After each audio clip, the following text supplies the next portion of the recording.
Pero en fin, este es un asunto que hay que verlo, porque una parte de la población, y esto sí, una parte de la población que tiene un empleo seguro, que tiene una renta media o media alta, pues no está dispuesta a cambiar más renta a costa de mayores costes medioambientales, que al fin y al cabo es bienestar. Mientras que otra parte de la población que no tiene un empleo seguro, que vive al día, que tiene rentas hoy y mañana no, aunque las de hoy sean altas, pero las de mañana no, y que vive una gran incertidumbre, estaría dispuesta a jugarse los costes medioambientales por conseguir una mayor renta per cápita, indudablemente. Y estas dos miradas, estas dos percepciones sobre el crecimiento económico, pues coexisten en Canarias, como es natural, y la población expresa la diversidad en muchos términos relacionados con estos aspectos. Y en tercer lugar, a mí me parece que el futuro de la economía de Canarias será lo que sea. La diversificación será la que sea. La economía de Canarias se va a diversificar, lo queramos o no, se va a diversificar, como se ha diversificado esto que llamamos el modelo de crecimiento desde los años 60, lo hayamos querido o no lo queramos, da igual, se va a diversificar. Y el problema está en qué tipo de diversificación queremos o deseamos o es posible. Y esto para mí es la gran discusión, es decir, entraremos en modificaciones graduales de las bases económicas de Canarias, lo queramos o no, se va a modificar, digamos, esos fundamentos, pero el problema está en cuál es la aportación para dirigir esos cambios en un sentido o en otro. Es decir, los futuros deseables cuáles son y cuál es la aportación que se puede hacer desde la universidad y desde otras instituciones a la orientación de ese futuro, esos cambios que se van a producir de cualquier manera en la estructura económica de Canarias. Claro, estos cambios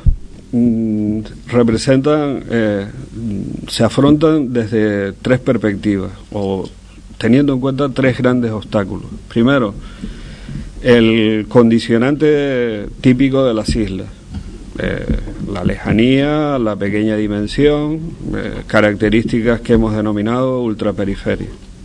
Condicionantes permanentes de las islas, obstáculos que siempre intentamos sortear a lo largo de la historia de Canarias de una manera o de otra.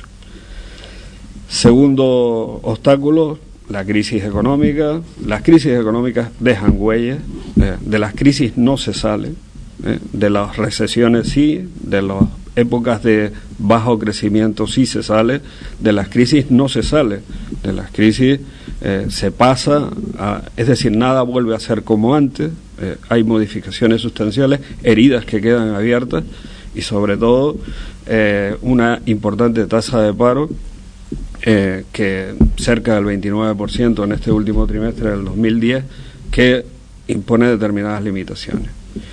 Tercero, bueno, pues hay otro tipo de obstáculos que vienen determinados por algunos compromisos que se tienen respecto de esto que antes decíamos los costes medioambientales. Es decir, que si nosotros deseamos incorporar al cálculo económico, al cálculo de las inversiones, al cálculo de la creación de empleo, etcétera, queremos introducir o queremos contemplar los costes completos desde el punto de vista medioambiental, es evidente que menos proyectos de inversión serán rentables y menos proyectos de inversión saldrán adelante. Y esto dificulta enormemente la creación de empleo.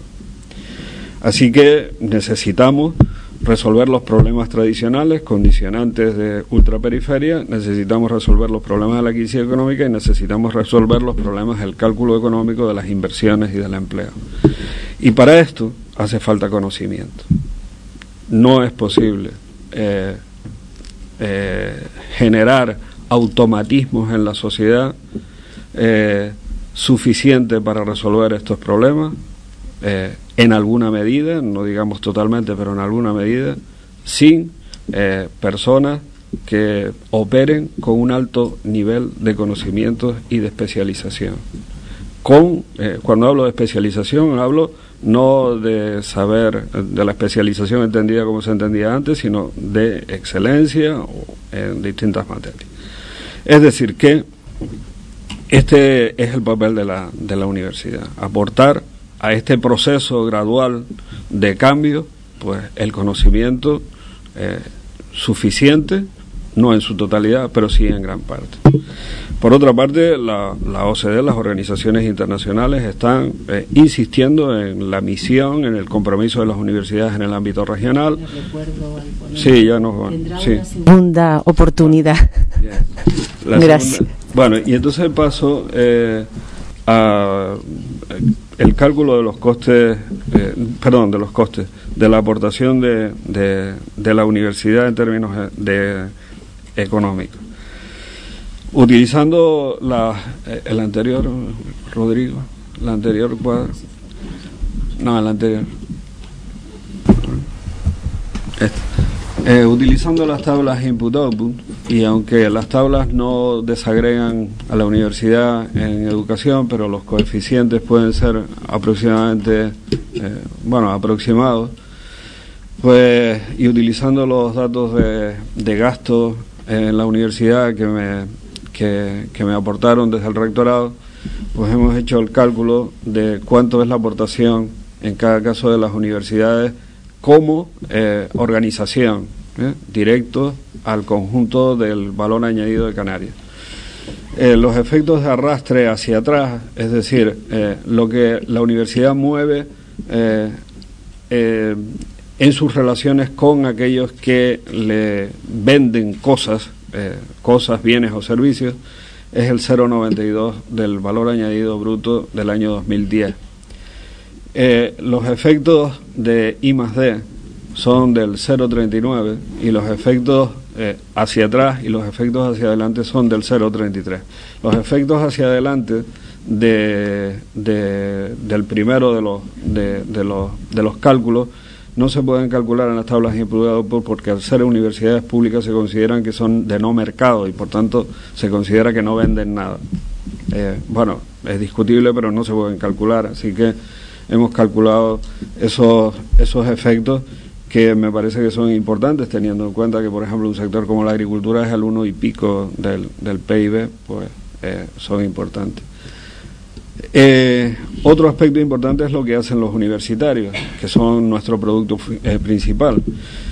Los universitarios, ya lo sabemos, no lo vamos a repetir, tienen una tasa de paro mucho más baja que la tasa general de paro, es decir, se insertan mejor en la población activa, en la ocupación que los no universitarios. Sus ingresos son aproximadamente, el ingreso medio de los universitarios es el 50% superior al ingreso medio general de Canarias. Por tanto, la sociedad, el mercado, la economía, como se le quiera llamar, valora los conocimientos universitarios, cosa que, por otra parte, cada vez que se hace alguna encuesta, nosotros hicimos una hace 3 años, a 3.000 empresas en Canarias, pues los resultados son de una valoración positiva alta de la aportación de las universidades, probablemente porque los que contestaban la encuesta eran titulados superiores. Pero si calculamos, si el PIB per cápita lo descomponemos en esos 3 factores, la productividad, la tasa de empleo y el factor demográfico, pues fíjense que entre el año 2008 y 2009, los datos del 2010 todavía no están en la contabilidad regional, pues la tasa, el PIB per cápita en Canarias ha caído el 5% como producto de la crisis, pero en el caso de los universitarios el PIB per cápita solo ha caído el 1,15. Es decir que la aportación del trabajo universitario, de los universitarios al conjunto de la economía, pues sigue siendo muy valorado. Aproximadamente el 40% del PIB se deriva de la productividad de los titulados universitarios en Canarias. Y con esto termino.